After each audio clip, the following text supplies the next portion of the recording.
Hello, and welcome to the Pick Six, the podcast by the Attractions Group, where we bring you the latest stories from the attraction and amusement industry. I'm Ryan Sir, along with Don Helbig. Well, before we dive into this week's Pick Six, a quick reminder for our listeners. You can catch the Attractions Group podcast on your favorite platforms, including Apple, Spotify, and Google. And be sure to subscribe. And don't forget to like and share our content on YouTube with fellow enthusiasts. So, Ryan, let's get us started with the Pick Six. Let's get started. So, story number one, the annual Knott's Merry Farm holiday celebration kicks off on November 22nd and runs through January 5th. This year, Knott's Berry Farm will introduce a new tree lighting ceremony and bring back several fan favorite shows. In Calico Park, Snoopy will join singers and dancers for the new 'Tis the Season tree lighting ceremony. The beloved Beagle also returns in the Snoopy's Night Before Christmas Ice Show at the Walter Knott Theater. You know, if you love them for Knott's Scary Farm, Knott's Merry Farm is also quite revered. It is. I mean, you're right. Everybody talks about Scary Farm, but this event is right up there with that. And one of the best holiday events that you're going to find out there in the industry. Yeah, I completely agree. I wonder if the other properties will also get a new tree lighting ceremony, because it does seem like, at least at Kings Island, it seems like when they changed the tree lighting ceremony, it was very unceremonious. As in, you showed up, they did a new one. You're like, oh, that's different. You know? Yeah, but right. That's where, like I said, if you get a chance, you live out in that Southern California area, make sure that you go to Knott's and experience their holiday event. Moving on, Hersheypark is gearing up for the holidays with its Christmas candy lane and Hershey's Sweet Lights starting November 15th. This year, the attractions include new custom Hershey-themed light displays, a festive photo spot with Santa's reindeer, and the debut of Treeville Trail, featuring beautifully decorated Christmas trees. And Ryan, I had a chance to experience this event last year. It's fantastic. The lights look spectacular. The food, the treats, I mean, it's just off the charts good. And, I'm hoping to be able to get back there to experience that this year. Yeah, totally. The cool part is, for those of you who are ride enthusiasts, Hersheypark, not all the rides are open, but I would say the majority of rides are open. Would you say that's a fair statement? Yeah, the majority are open. Lots of flat rides. You got Wildcats Revenge is open. Candemonium is open. So it's if you like rides, you're going to be able to do that.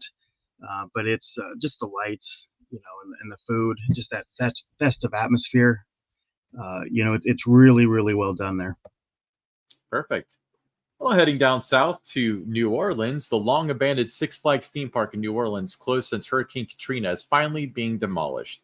According to the Times, Picayune New Orleans Advocate, that's a difficult newspaper name to say, work is underway at the site, which became an enduring symbol of the 2005 disastrous destruction. Originally opened as Jazzland theme park in 2000, the park declared bankruptcy after 2 seasons. Six Flags later took over, but never reopened following the storm, and the property remained derelict. Control eventually transferred to the city's Industrial Development Board and then to the New Orleans Redevelopment Authority, NORA, which now owns the site. Is there any indication of what it's going to be? I haven't heard what it's going to be. And even though it's been closed for a number of years now, I mean, this still brings a lot of sadness to theme park fans, especially those that visited this park. It's the closure, but it's still very sad to see.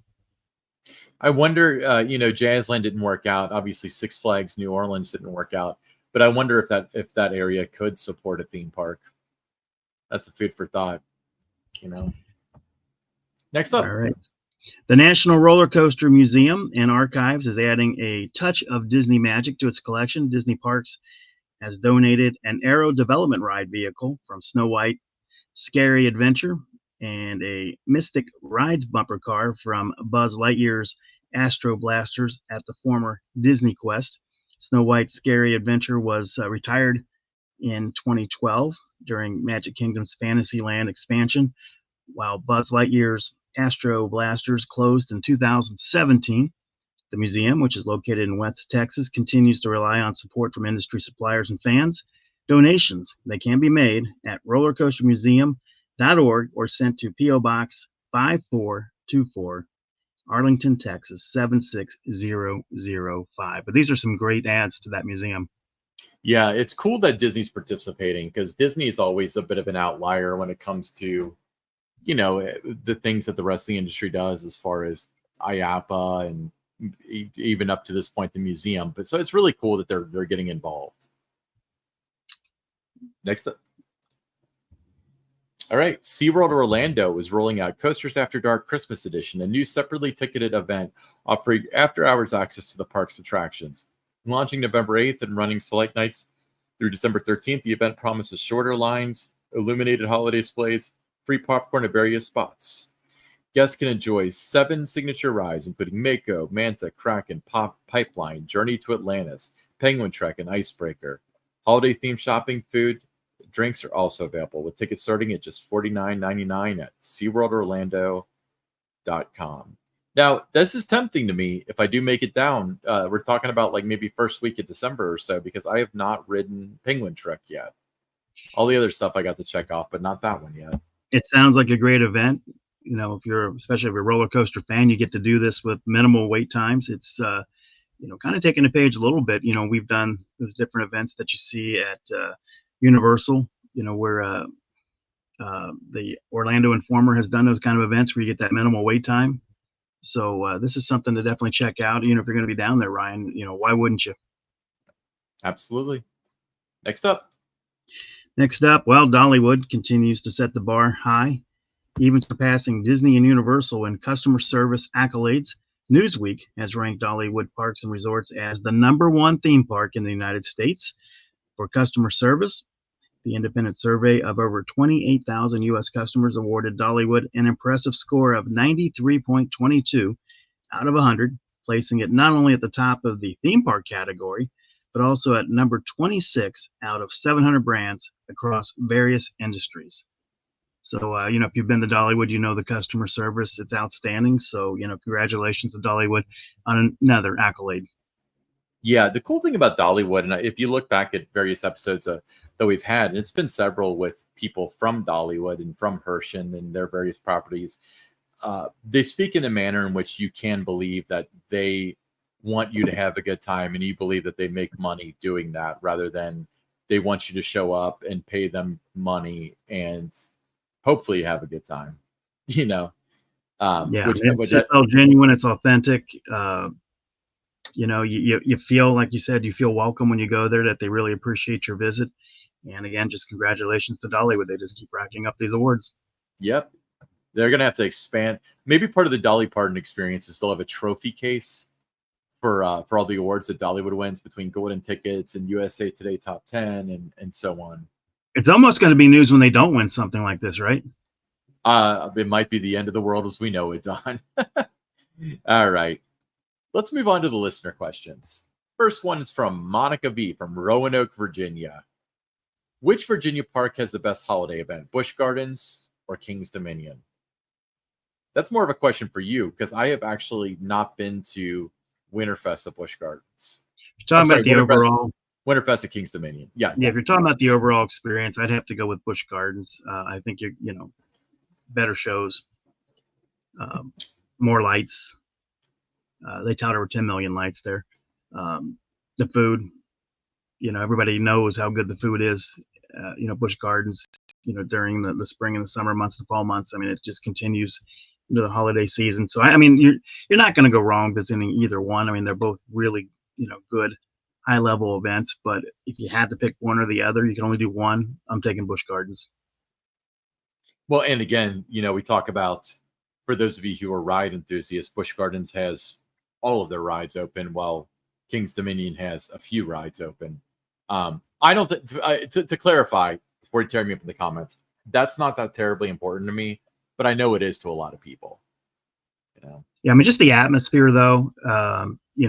Busch Gardens always ranks, no matter what the poll is, or publication, whenever they do like the most beautiful parks and everything, Busch Gardens is always right up there, and with good reason.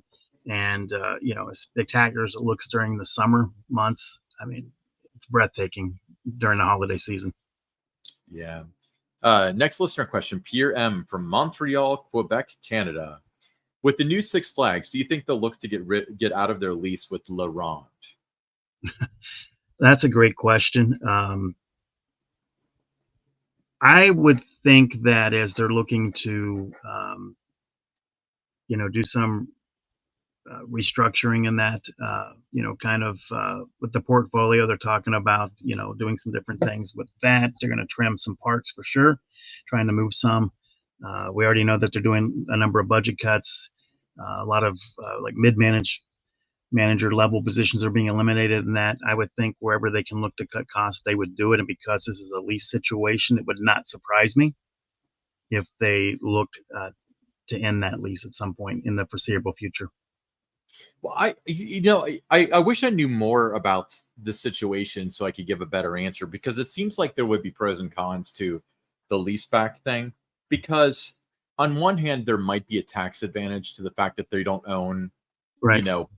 300 or whatever acres in Ontario. I'm sorry, it would be in Quebec, not Ontario. I'm thinking Quebec, of the other Quebec Canadian City, part. big difference. Hey, don't confuse Ontario and Quebec. No, they're practically different countries. But the thing that kind of makes me think it would stick around, or there's two things. First of all, if they're selling off a leasing agreement, that's not a whole lot of money. And if they're worried about cash flows rather than if this park is like losing money, that may not be worth their time and they may not be worth their effort. The other thing is, I remember when Cedar Fair bought the Six Flags parks, the general rumble from the board of directors was, we'll get rid of Canada's Wonderland because we don't want to deal with an international park. They didn't do that. They saw what a cash cow it was. I don't think that La Ronde is the cash cow that Canada's Wonderland is. Yeah, it is not. But they do have Canadian operations now. So that's a synergy where they can save some money. So I would say I would be cautious about it moving forward, but I wouldn't say it's a slam dunk. Like, that's definitely one they're going to dump. Yeah, it just wouldn't surprise me if they did that. I mean, it's, you look where all the different properties are, you're talking about, it is in Canada, it is in, Quebec. It's just something that'll, especially as they're looking to do things, where season pass becomes such a big deal and they're trying to sell the all park passport and all that. That park's a little out of the way. It's not something where you're going to see a lot of the people with the all park passport, making a trek to that park. They might go to Canada's Wonderland, especially if they live like, in the New York area, Buffalo, Detroit, the Cleveland area, you're going to get the visits to Canada's Wonderland and that. But, that's just kind of off the, you just don't think about that park that much. So to me, I would think that would be one that it wouldn't surprise me. Now, we're not saying here that's going to happen, and just that it wouldn't be a surprise. Yeah, I like I said, I wish I knew more about that situation, because I honestly think that if they make a meaningful amount of money from that park, it's safe. Because again, you're selling off hardware but not land. Look at Great America. They sold off the land, which was all the equity that was in the park, they got hundreds of millions of dollars for that. But had they sold it as a park, it probably wouldn't have been worth nearly as much. So what do you think is going to happen when they're selling a property where they don't own the land? It's been a long time since I've been there. Late 80s, 87, 88, I think, is when I was there. It was almost like a check the box, kind of a thing that I could say I visited that park. Wasn't something that I felt I had to, get back. It was nice. You could definitely tell you were in a different country in that. It was nice. They had some nice rides, but it wasn't something that I was gonna, every 3 or 4 years try to make it back there. Canada's Wonderland, on the other hand, it was, a place that I felt, I definitely wanted to get back to. But, I don't know. I mean, like I said, it's just kind of one of those out of sight, out of mind parks for me. It always has been. Yeah, and what keeps on coming to mind, because the very little bit that I do know about La Ronde is that the Coaster Studios people went there and they did not have a good experience. And in their defense, I think that from what they said in the video that nobody would have had a good experience. But a lot of the stuff that they mentioned was vintage Six Flags. The line was an hour long, but they were running one train. There's only 2 food stands open, stuff like that. We're already seeing this evolution at the legacy Six Flags parks, that they're becoming more like the Cedar Fair parks.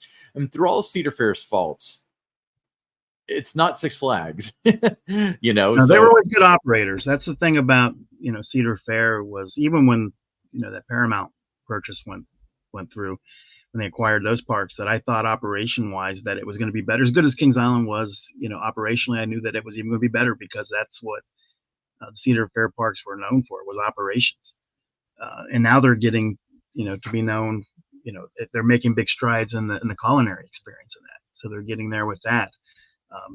So that's a good thing, for a park like this, that, if it's part of the plan for the future, and that you might not see that one train operation all the time. That they're going to want to improve the guest experience. That is important, to the new Six Flags. It was important to the legacy Cedar Fair parks, was, the guest experience, and trying to run rides at, as full capacity as you could.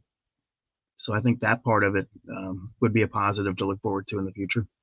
Yeah, I really think that it's quite possible that Six Flags, out of desperation, ran the park down, in terms of they have to dilly out the money, the little bit of money that they had for operating expenses, to your New Jerseys and your Californias and stuff like that. So parks like Luron got lost in the mix. Well, the new Six Flags is not necessarily a gold mine. It definitely has a different mentality going in. And I think that they believe that if you improve the experience, the money will roll in. So what I would think they would do is give it 2 or 3 years of running it on all cylinders, maybe even adding to the park in some regards. And when they do that, they'll see how it turns out. And if it remains flat, or if it goes down or whatever, then, then they could have a conversation about ending because what could possibly happen, if they can't find a buyer, they can always just abandon the lease. Take all. Yeah, I would think there'd be other parks as part of that portfolio that would be ahead of that one, to either sell or cut ties with the lease and that. So I don't think it would be like at the top of the list. I don't think so either. And if it wasn't in Canada, it probably would be at the top of the list. I think that the Canadian thing really, really hurts them, because American operators may not want to go with Canada, and they may have to sell it at a discount because it's an international park, because that is a whole other business unit you got to have. Now Six Flags has that. Six Flags and Six Flags / Cedar Fair, they have that. So we'll see what happens. But that's a great question. That was a good thought experiment. Yeah, we'll see you next week with more Pick Six, and make sure you follow us on X at attractions_GRP. And if you're watching on YouTube, welcome. But there's also an audio version on your favorite podcast apps. And if you're listening on all your favorite podcast apps, we're available on YouTube as well. We'll see you next week, everyone.